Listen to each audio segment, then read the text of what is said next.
حضرت امام علی علیہ السلام راستے سے گزر رہے تھے، دیکھا ایک شخص گرم گرم کھانا جلدی جلدی کھا رہا تھا۔ امام علی علیہ السلام قریب گئے اور فرمانے لگے، اے بندہ خدا، میں نے اللہ کے رسول سے سنا کہ گرم کھانا کبھی نہ کھانا، گرم کھانا کھانے سے انسان جسمانی اور روحانی بیماری میں مبتلا ہو جاتا ہے۔ اتنا انتظار کرو کہ کھانا کھانے کے قابل ہو جائے، کیونکہ تمہاری غذا آگ نہیں بلکہ برکت ہے۔ میں نے اللہ کے رسول سے سنا کہ جو شخص اللہ کا نام لے کر کھانا کھاتا ہے، اللہ کا شکر ادا کرتا ہے اور اس کی لذت محسوس کرتا ہے، تو اللہ اس انسان کے رزق میں برکت عطا فرماتا ہے، اس کے گھر میں خوشحالی عطا فرماتا ہے۔ لیکن جو انسان گرم گرم کھانا جلدی جلدی کھاتا رہتا ہے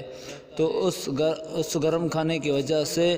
اس کی زبان جلتی ہے، اس کا منہ جلتا ہے، تو یوں برکت کے فرشتے اس کے نامہ اعمال سے رزق میں فراوانی کو مٹانے لگتے ہیں،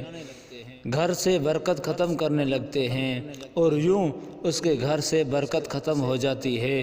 یاد رکھنا، اللہ رب العزت نے برکت کو ٹھنڈے کھانے میں رکھا ہے، گرم کھانے میں نہیں۔